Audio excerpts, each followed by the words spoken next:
کی زبان ہو میری ترجمہ، سنوں کی زبان ہو میری ترجمہ، دل سے نکلے صدا تو کجا بن کجا، تو کجا بن کجا، تو کجا بن کجا، تو کجا بن کجا۔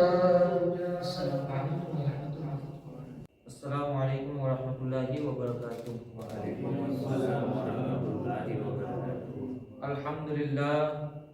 الحمد للہ الذی ابدع الافلاک والارضین، والصلاة والسلام علی من کان نبیا وآدم بین الماء والطین، اما بعد فاعوذ باللہ من الشیطان الرجیم، بسم اللہ الرحمن الرحیم۔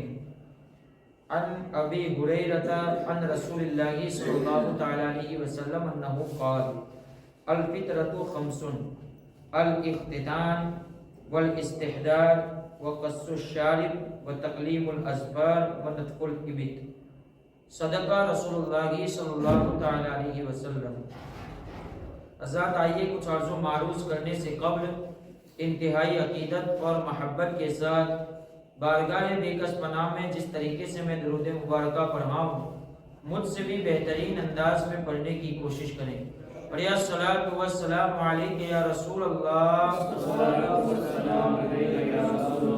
الصلاۃ والسلام علیک یا حبیب اللہ، الصلاۃ والسلام علیک یا نور اللہ، صلی اللہ تعالی علیہ وسلم۔ حضرات آپ کو معلوم ہے کہ آج مفتی محمد صابر مصباحی تشریف لانے والے تھے، لیکن ہوا یہ کہ وہ تھوڑے سے بیمار ہو گئے ہیں، طبیعت ان کی علیل ہے، اس لیے وہ یہاں پر حاضر نہ ہو پائے، اسی لیے میں ان کی جگہ پر کھڑا ہوا ہوں۔ آج انشاءاللہ عز و جل کچھ سنتیں اور کچھ مسائل بیان کرنے کی کوشش کروں گا۔ رب قدیر مجھے حق کہنے، آپ تمامی حضرات کو حق سننے، ہم سب کو اس پر عمل کرنے کی توفیق عطا فرمائے۔ آپ جانتے ہیں کہ اسلام نے اپنے ماننے والوں کو صرف نماز، روزے، حج اور زکوٰۃ تک ہی محدود نہ رکھا، قدم قدم پر اپنے ماننے والوں کی رہنمائی فرمائی۔ جینے کا سلیقہ، چلنے کا طریقہ، پہننے کا سلیقہ، غرض کے جتنی چیزیں ایک انسان کی تہذیب کے اندر ہو سکتی ہے، ایک انسان کی سجاوٹ کے اندر ہو سکتی ہے، ساری چیزوں کا طریقہ اسلام نے بیان کیا ہے۔ اسی وجہ سے جب حضرت عمر ابن خطاب رضی اللہ تعالیٰ عنہ سے مطالبہ کیا گیا کہ آپ جو ہے وہ کافروں کے شہروں کے اندر تشریف لے جا رہے ہیں تو آپ اپنے اس پیوند والے کپڑوں کو اتار دیجیے، تو اس وقت حضرت عمر ابن خطاب نے یہ جملے کہے تھے کہ اے ابو عبیدہ، اگر تمہارے علاوہ کوئی اور مجھے یہ کہتا تو یقیناً میں اس کو عبرتناک سزا دیتا، اس لیے کہ ہم تو کچھ نہیں تھے، ہم ایک وحشی درندے بنے ہوئے تھے، ہمیں کسی چیز کا سلیقہ نہیں تھا، اس محمد عربی نے آ کر ہی تو ہمیں عزت بخشی ہے، انہوں نے آ کر ہی تو ہمیں اسلام کی طرف راغب کر کے ہمیں عزت یافتہ بنا دیا ہے، معزز بنا دیا ہے، اب ہمیں اور کس کی عزت کی ضرورت ہے؟ عزیزان گرامی وقار، اسلام نے اپنے ماننے والوں کو کسی بھی جگہ پر اکیلا نہیں چھوڑا ہے، ہر اعتبار سے اسلام نے رہنمائی فرمائی ہے۔ حدیث پاک ہے، اللہ کے رسول صلی اللہ تعالی علیہ وسلم نے ارشاد فرمایا 5 چیزیں جو ہیں وہ فطرت میں سے ہے، یعنی اگلے انبیاء کرام کی سنت ہے۔ وہ 5 چیزیں کون سی ہیں؟ الاختنان، ختنہ کروانا، پہلی چیز ہے ختنہ کروانا، والاستحداد، منہ زیر ناک جو ہماری ہے جس کو گجراتی میں ڈٹی کہتے ہیں، اس کے نیچے جو بال نکلتے ہیں ان بالوں کو نکالنا، یہ بھی انبیاء سابقین کی، اگلے انبیاء کرام کی سنت ہے۔ وقص الشارب، مونچھوں کو پست کروانا، مونچھوں کو چھوٹی کروانا، یہ بھی اگلے انبیاء کرام کی سنت ہے۔ وتقلیم الاظفار، ناخن کاٹنا، یہ بھی اگلے انبیاء کرام کی سنتوں میں سے ہے۔ ونتف الابل، اور بغل کے نیچے کے بالوں کو اکھاڑنا، یہ بھی انبیاء سابقین کی سنتوں میں سے ہے۔ اب اس میں سے ہر ایک کی الگ الگ فضیلت ہے۔ سب سے پہلے میں ناخن کے بارے میں آپ کے سامنے چند باتیں پیش کرنے کی سعادت حاصل کروں گا۔ اللہ کے رسول صلی اللہ تعالی علیہ وسلم نے ارشاد فرمایا کہ جو شخص 10 دنوں کے اندر جس میں جمعہ کے دن ناخن کاٹ لیتا ہے تو اللہ رب العزت 10 دنوں تک فرشتوں کے ذریعے اس کی مدد فرمایا کرتا ہے، اس کی حفاظت فرمایا کرتا ہے۔ اسی طریقے سے کہ جو شخص ناخن کو زیادہ بڑھاتا ہے، یہ صحیح حدیث پاک ہے، سرکار نے ارشاد فرمایا جو شخص ناخنوں کو زیادہ بڑھاتا ہے اس صورت میں اس کا رزق تنگ کر دیا جاتا ہے، اس کے رزق میں کمی واقع ہو جاتی ہے۔ اور آپ صلی اللہ تعالی علیہ وسلم نے ہر دن کے اندر ناخن کاٹنے کی فضیلت کو بیان کیا ہے کہ ہفتے کے دن کاٹا جائے، یعنی سنیچر کے دن تب یہ فضیلت ہے، اتوار کے دن کاٹا جائے تب یہ فضیلت ہے۔ غرض کے ہر دن کی فضیلت کو بیان کیا گیا، لیکن آخر میں جمعہ کی فضیلت کو سب سے زیادہ بیان کیا گیا۔ اس لیے علماء فرماتے ہیں کہ بہتر ہے کہ ہر جمعہ کے دن بندہ اپنے ناخن کو تراش کرے، اور ہر جمعہ کے دن نہ ہو پائے تو کم سے کم 10 دن کے اندر ایک مرتبہ ضرور وہ ناخن کو تراش کرے، اور یہ بھی نہ ہو پائے تو 15 دن کے اندر ضرور وہ ناخن کاٹنے کی کوشش کرے، اور یہ بھی نہ ہو پائے تو 40 دن کے اندر اس پر ناخن کاٹنا یہ ضروری ہے۔ اگر 40 دن ہو جاتے ہیں یا 40 دن سے بڑھ جاتے ہیں تو اس صورت میں وہ شخص جو 40 دن سے زیادہ تک ناخن کو نہ کاٹے نہ تراشے تو اس صورت میں اللہ رب العزت کے عذاب کا مستحق ہو جاتا ہے، اللہ رب العزت کے غضب کا مستحق ہو جاتا ہے۔ اس لیے ہمیں چاہیے کہ کم سے کم اس بات کی کوشش کریں، ویسے تو ہر جمعہ کے دن کاٹنے کی کوشش کریں، فرشتوں کی حفاظت مل رہی ہے، لیکن اگر یہ نہ ہو پائے تو 40 دن کے اندر ہمیں ناخن کاٹنے کی ضرور کوشش کرنی چاہیے۔ اب سرکار کائنات صلی اللہ تعالی علیہ وسلم نے ناخن کاٹنے کا طریقہ بھی ہمیں سکھایا ہے کہ کس طریقے سے ناخن کاٹے جائیں۔ اس سلسلے میں آپ صلی اللہ تعالی علیہ وسلم کی 2 روایتیں ہیں، 2 طریقے ہیں جو آپ صلی اللہ تعالی علیہ وسلم سے مروی ہے۔ ایک طریقہ حضرت علی رضی اللہ تعالیٰ عنہ سے ہے اور ایک طریقہ دوسرے صحابی سے ہے۔ حضرت علی نے جو طریقہ بیان کیا ہے سرکار کی طرف نسبت کرتے ہوئے وہ تھوڑا سا آسان ہے، اس لیے سب سے پہلے میں وہی آپ کے سامنے آسان طریقے کو بیان کرتا ہوں تاکہ آپ کے ذہن میں یہ یاد رہ جائے۔ تھوڑی سی توجہ میں آپ کی چاہوں گا تاکہ جب بھی ناخن کاٹیں اس طریقے سے کاٹیں گے تو آپ کو سنت ادا کرنے کا بھی ثواب ملتا رہے گا۔ دیکھیے، سب سے پہلے ہمیں داہنے ہاتھ، جس کو گجراتی میں جمڑا کہا جاتا ہے، اس کے ناخن کو کاٹنا ہے۔ اس کا طریقہ یہ ہے، آسان طریقہ، بلکہ دونوں ہاتھوں کے ناخن کاٹنے کا آسان طریقہ یہ کہ داہنے ہاتھ سے، جبڑے ہاتھ سے ہمیں شروع کرنا ہے اور اسی پر ختم کرنا ہے۔ اس کا طریقہ یہ ہوگا کہ یہ جو کلمے کی انگلی ہے جس کو ہم نماز کے اندر شہادت کے وقت اٹھاتے ہیں، کلمے کی انگلی سے ہمیں شروع کرنا ہے، پھر یہ جو اس کے بغل میں بڑی انگلی ہے اس کے ناخن کو کاٹنا ہے، پھر اس کے بعد اس والی کو اور اس کے بعد چھوٹی انگلی کے ناخن کو کاٹ لینا ہے، اس ترتیب کے ساتھ۔ اب اس انگوٹھے کے ناخن کو ابھی نہیں کاٹنا ہے، اس کو چھوڑ دینا ہے، پہلے اس ترتیب کے ساتھ ادھر آ جانا ہے۔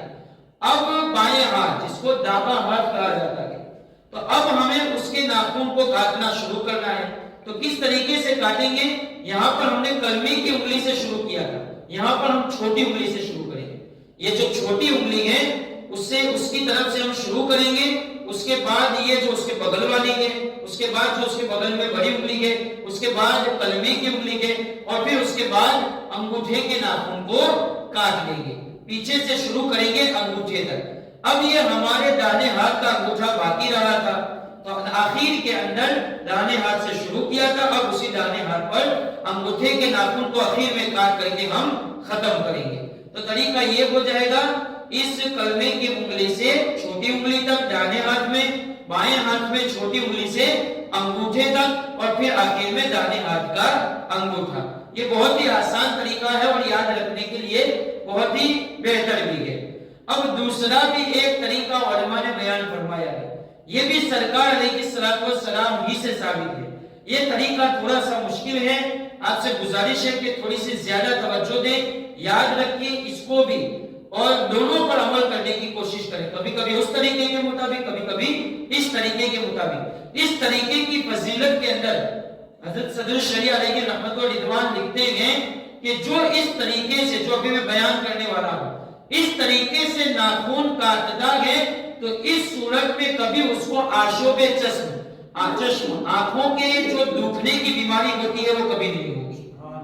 تو اس طریقے سے بھی آپ ناخن کاٹنے کی کوشش کریں، اور یہ واقعی میں یہاں پر یہ جو انگلیوں کی جو رگ ہے اس کا آنکھوں سے ضرور کوئی نہ کوئی کانٹیکٹ ضرور ہے، اس لیے کہ میں نے ڈاکٹر صاحب کو یہ بیان کرتے ہوئے سنا تھا کہ اگر کوئی ناخن کو کاٹ دے اور ناخن کاٹنے کے بعد یہاں پر تیل لگا دے تو اس صورت میں اس کے آنکھوں کی روشنی میں اضافہ ہو جایا کرتا ہے۔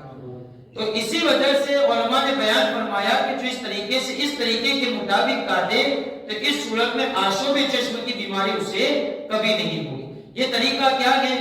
سب سے پہلا دانا ہاتھ، جمڑا ہاتھ، اس کی جو سب سے چھوٹی انگلی ہے اس سے ہم شروع کریں گے، چھوٹی انگلی کے ناخن کو پہلے کاٹ دیں گے، اب اس کے بعد بغل والی جو انگلی ہے اس کو چھوڑ دیں گے، اس کے ناخن کو نہیں کاٹیں گے، پھر جو یہ لمبی انگلی ہے اس کے ناخن کو کاٹ دیں گے، اور پھر جو یہ کلمے والی انگلی ہے اس کو چھوڑ دیں گے، اور پھر یہ جو انگوٹھے والے ناخن ہیں اس کو بھی کاٹ دیں گے۔ تو یہ طریقہ آپ کا بن جائے گا، پہلے یہ، پھر اس کے بعد یہ بڑی والی انگلی، اور پھر اس کے بعد یہ انگوٹھا۔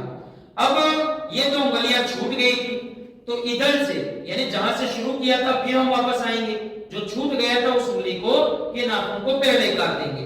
اب اس کے تو کاٹ چکے ہیں، کلمے کی انگلی باقی تھی تو اس کے ناخن کو آخر میں کاٹ لیں گے۔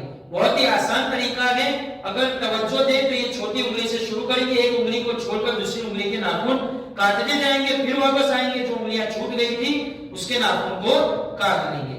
اب بایاں ہاتھ، تو دیکھیے اس میں آپ توجہ دیں، غور کریں تو اس میں آپ کو پتا چلے گا کہ یہاں پر ہم نے داہنی جانب سے شروع کیا تھا۔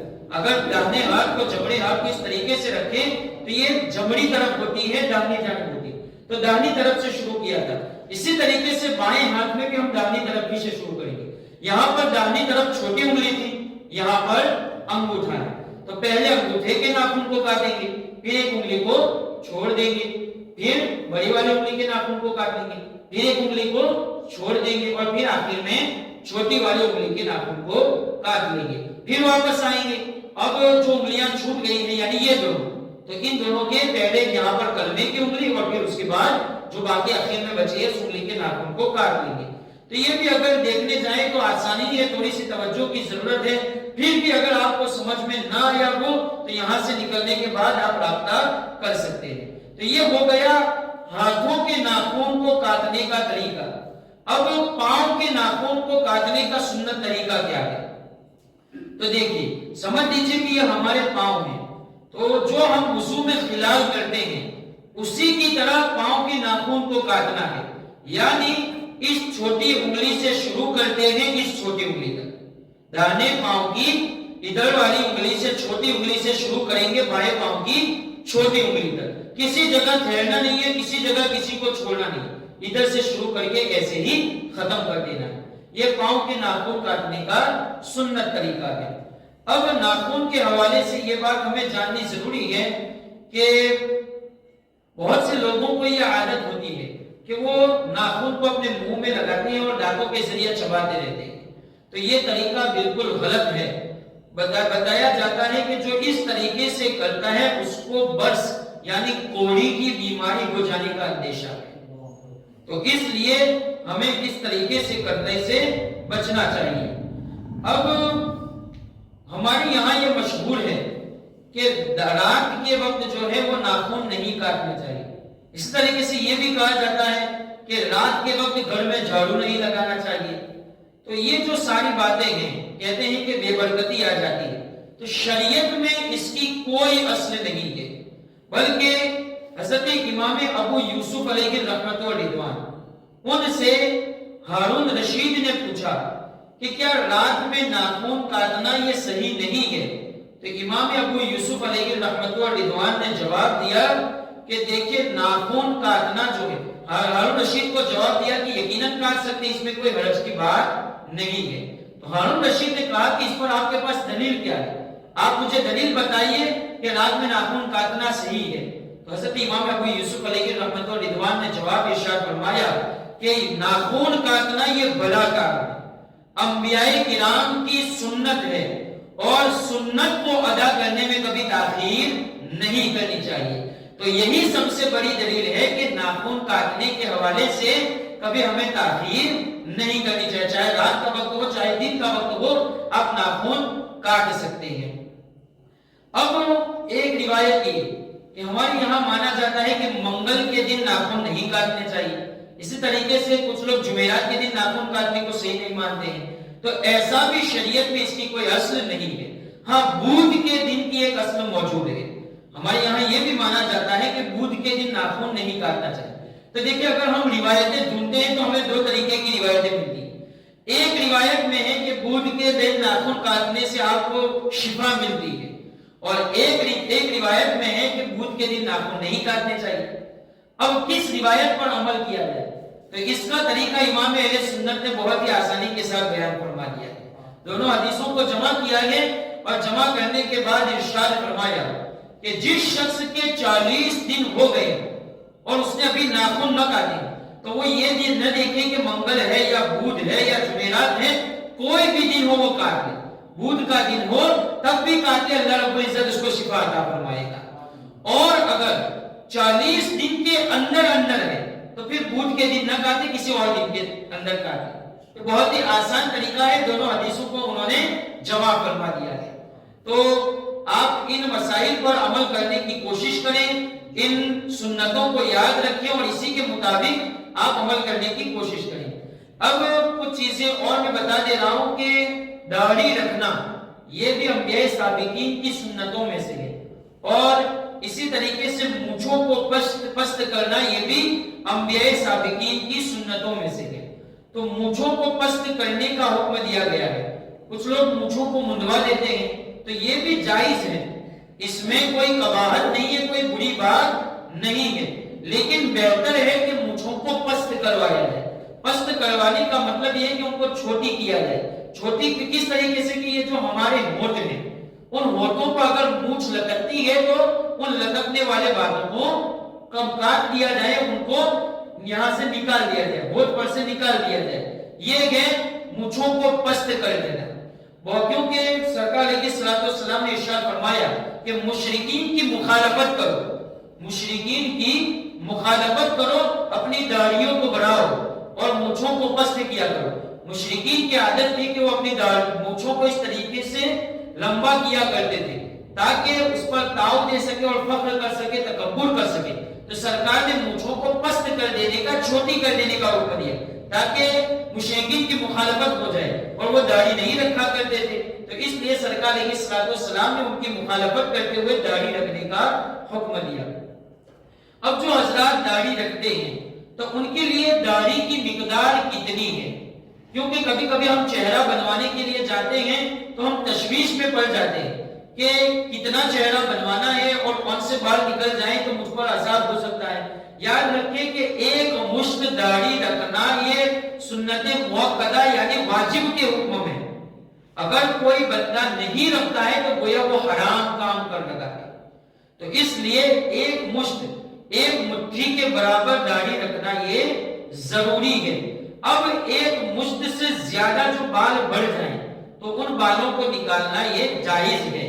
حضرت عبداللہ ابن عمر رضی اللہ تعالی عنہ سے روایت ہے، آپ کی عادت تھی کہ جب بھی اس طریقے سے موقع ملتا تو آپ داڑھی کو ایک مشت میں جمع کرتے اور جو ایک مشت سے باہر نکل جاتا اس کو کاٹ دیا کرتے تھے. اور فرماتے تھے یہی سرکار علیہ السلام کا طریقہ ہے، یعنی سرکار علیہ السلام بھی اسی طریقے سے داڑھی میں معاملات کیا کرتے تھے۔ تو اس لیے ایک مشت کے برابر داڑھی رکھنا یہ سنت مؤکدہ ہے۔ اب جب چہرہ بنوانے کے لیے جائیں تو داڑھی کی مقدار کتنی ہے، تو سمجھ لیجئے یہ جو جبڑا ہے اگر آپ اس کو ایسے کریں گے تو زیادہ آسانی کے ساتھ آپ کو سمجھ میں آئے گا۔ اگر اس طریقے سے کریں گے تو آپ کو پتا چل جائے گا کہ آپ کا جبڑا کتنا ہے، جتنا جبڑا ہے اتنی مقدار میں داڑھی رکھنا یہ ضروری ہے۔ یہاں سے آپ دیکھیں گے تو یہاں سے جبڑے کی شروعات ہوتی ہے، یہاں سے لے کر یہ جو سارا حصہ ہے وہ جبڑے کے اندر آتا ہے، تو اتنے بال کو اتنی مقدار میں بال کا رکھنا یہ ضروری ہے۔ اب جبڑے کے اوپر یہ جو نرم حصہ ہے جس کو ہم گال کہتے ہیں، تو گال پر اگر آپ کے بال اگ جاتے ہیں تو اس صورت میں ایسے بالوں کو نکالنا جائز ہے، جیسے عام طور پر ہم اس طریقے سے خط بنواتے ہیں۔ تو خط بنوانے کے اندر آپ کو صرف اس بات کی کوشش کرنی ہے، اس بات کی احتیاط برتنی ہے کہ آپ کے جو وہ خط بنوائے تو وہ کہیں جبڑے پر نہ آ جائے، جبڑے کے اوپر تک اگر بنا رہا ہے تو اس میں کوئی حرج کی بات نہیں ہے، آپ اس طریقے سے اپنا چہرہ بنوا سکتے ہیں۔ اب حجام کی یہاں ہم نے ایک بات دیکھی ہے کہ کچھ بال جب گلے پر نکلتے ہیں تو یہ لوگ کہتے ہیں، لوگ اس کو کہتے ہیں کہ یہ بال نکال دیا کرو۔ تو یاد رکھیں کہ گلے کے بال نکالنا آپ نکالنا چاہے تو نکال سکتے ہیں، کوئی گناہ کا کام نہیں ہے، لیکن بہتر ہے کہ اس کو باقی رکھا جائے، بہتر ہے کہ اس کو باقی رکھا جائے۔ اس طریقے سے بہوں کے بال، یہ جو بال ہیں اگر وہ اتنے بڑھ جاتے ہیں کہ آنکھوں کے اوپر آ جاتے ہیں یا بہت ہی زیادہ بڑے کہ جس کی وجہ سے آپ کی شکل ڈراؤنی دکھتی ہے، تو اس صورت میں آپ کو تھوڑے سے کاٹنے کی اجازت ہوگی، لیکن بہت زیادہ نہ کاٹیں کہ عورتوں کے ساتھ مشابہت ہو سکتی ہے، اس لیے ہمیں اس طریقے سے بچنا چاہیے۔ منہ زیر ناک جو ہے، ڈیوٹی جو ہے، اس کے نیچے کے بالوں کو کاٹنا بھی 40 دن کے اندر اندر ضروری ہے۔ اس طریقے سے بغل کے بالوں کو بھی 40 دن کے اندر اندر کاٹنا ضروری ہے۔ اب ناک کے نیچے کے بالوں کو کہاں سے کاٹا جائے؟ بہت سے لوگ اس تشویش کے شکار ہوتے ہیں کہ جو شرمگاہ ہے، شرمگاہ کے اوپر کے بال جو ہے اسی کو کاٹنا ہے، تو ایسا نہیں ہے۔ ڈوٹی کے نیچے سے جتنے بال ہیں ان کو کاٹنا شروع کرنا ہے نیچے تک۔ اسی طریقے سے بغل کے نیچے جو بال ہیں ان کو اکھاڑنا، اگر پہلی مرتبہ اگر آپ کر رہے ہیں، پہلی مرتبہ نکال رہے ہیں تو ان کو اکھاڑنا یہ زیادہ سنت ہے۔ اگر آپ اس طریقے سے اسطورے سے بھی نکالیں گے تب بھی صحیح ہے، تب بھی جائز ہے اور تب بھی آپ سنت ہی ادا کریں، لیکن ان کو اکھاڑ دینے کا حکم دیا گیا ہے۔ تو پہلی مرتبہ اگر کوئی اکھاڑے گا تو وہ اکھڑ جائیں گے اور پھر اس کی عادت ہو جائے گی، لیکن اگر پہلے سے آپ کا طریقہ اسطورے والا ہی رہا ہے تو اس صورت میں آپ نکال سکتے ہیں اور اس میں بھی آپ کو سنت کا ثواب تو ملتا ہی رہے گا۔ اب کبھی کبھی ہوتا یہ کہ داڑھی کے اندر اور بال کے اندر جو سر کے بال ہیں اس میں سفید بال دکھتا ہے تو بہت سے لوگ گھبرا جاتے ہیں۔ کچھ لوگ اپنے بچوں کو کہتے ہیں، اپنی بیویوں سے کہتے ہیں کہ تم اس بال کو نکال دو۔ تو یاد رکھیں کہ یہ اللہ رب العزت کی تخلیق کے اندر، پیدا کردہ چیز کے اندر تبدیلی کرنا ہے، اور اللہ رب العزت اس بات کو پسند نہیں فرماتا ہے۔ سب سے پہلے جن کے بال سفید ہوئے تھے وہ حضرت ابراہیم علیہ السلام۔ حضرت ابراہیم علیہ السلام نے رب کی بارگاہ میں عرض کیا کہ اے اللہ یہ کیا چیز ہے جو میری داڑھی کے اندر آ گئی ہے؟ تو اللہ رب العزت کی طرف سے جواب آیا، اے ابراہیم یہ ایک مومن کا وقار ہے، یہ ایک مومن کی عزت ہے۔ اور دوسری حدیث پاک میں اللہ رب العزت کی طرف سے جواب ملا کہ اس کے صدقے میں اللہ رب العزت گناہوں کو معاف فرما دیا کرتا ہے۔ تو جب داڑھی سفید ہو، سر کے بال سفید ہو تو ہمارے گناہ معاف ہوتے ہی رہتے ہیں، تو پھر کیوں ہم اس کو نکلوائیں؟ تو اس لیے یاد رکھیں، اور ایک حدیث پاک میں ہے کہ جو بندہ سفید بالوں کو نکلوا دیتا ہے تو کل وہی سفید بال نیزے کی شکل میں آئیں گے اور اسی کو نیزہ بنا کر کے اس کے جسم میں بھونکا جائے گا، اس طریقے سے داخل کیا جائے گا، مارا جائے گا اس کو۔ تو اس لیے اگر داڑھی پر سفید بال آ جاتے ہیں یا سر پر سفید بال آ جاتے ہیں تو آپ بچیں، اس کو نکالنے کی کوشش نہ کریں۔ ہاں اگر آپ کو رنگنا ہی ہے تو کالے رنگ کے علاوہ آپ جو ہے وہ مہندی لگا سکتے ہیں جس کے ذریعے وہ بال لال ہو جائیں گے، ایسا بزرگان دین کا طریقہ بھی لگا ہے۔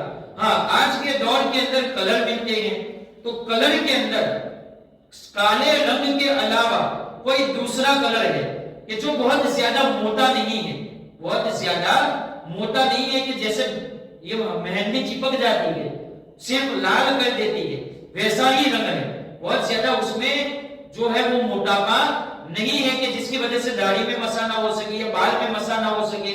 تو اس طریقے سے رنگ کو آپ لگا سکتے ہیں، اپنے سر کے بالوں میں بھی لگا سکتے ہیں اور داڑھی کے بالوں میں بھی لگا سکتے ہیں، لیکن اس میں ایک شرط یہ بھی ہے کہ اس رنگ میں الکوہل یا کوئی ناپاک چیز ملی ہوئی نہیں ہونی چاہیے۔ تب اس صورت میں کالے رنگ کے علاوہ آپ دوسرا رنگ لگا سکتے ہیں، ایسا رنگ کہ جس کی وجہ سے مسا کے اندر کوئی تکلیف نہ ہو، تو آپ ایسے رنگوں کو بھی لگا سکتے ہیں۔ اب جو سینے کے بال ہوتے ہیں اور پیٹھ پر جو بال ہوتے ہیں تو وہ مرد نکال سکتا ہے یا نہیں؟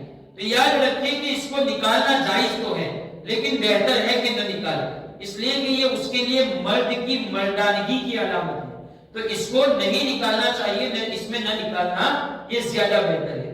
اب ہاتھ اور پاؤں پر جو بال نکلتے ہیں تو ان کو نکالنا مطلقاً جائز ہے، چاہے تو نکالے چاہے تو نہ نکالے، لیکن اس میں بھی بہتری یہ ہے کہ نہ نکالا جائے کیونکہ اس میں بھی مردانگی کی علامت پائی جاتی ہے۔ رہی بات عورتوں کی، تو کچھ عورتوں کو مونچھوں پر بال نکل آتے ہیں، داڑھی کبھی کبھی نکل آتی ہے یا چہرے پر بہت زیادہ بال ہو جاتے ہیں، اسی طریقے سے سینے پر کبھی کبھی بال آ جاتے ہیں، ہاتھ اور پاؤں پر بال ہوتے ہیں، تو اگر عورت ان کو نکالنا چاہتی ہے تو مطلقاً نکال سکتی ہے، اس کے لیے یہ جائز ہے۔ اور اگر وہ شوہر کو خوش کرنے کے لیے اگر ایسا کام کرتی ہے، شوہر کے لیے تیار ہو جاتی ہے، تو اس نیت کے بدلے میں اللہ رب العزت اس کو ثواب بھی عطا فرمائے گا۔ تو عورتیں اگر مطلقاً نکالنا چاہتی ہیں تو وہ نکال سکتی ہیں، چہرے سے بھی نکال سکتی ہیں اور اپنے جسم کے دوسرے بال بھی نکال سکتی ہیں، ان کے لیے جائز ہے۔ تو یہ تھے کچھ مسائل، انشاءاللہ اور بھی کچھ مسائل ہیں جو دوسری مرتبہ میں آپ کے سامنے پیش کرنے کی کوشش کروں گا۔ اللہ رب العزت ان سارے مسائل کو یاد رکھ کر ہمیں اس پر عمل کرنے کی توفیق عطا فرمائے۔ اگر کوئی خطا ہو گئی ہو، کوئی لفظش ہو گئی ہو تو اللہ عز و جل معاف فرمائے۔ وما علینا الا البلاغ۔ السلام علیکم ورحمۃ اللہ وبرکاتہ۔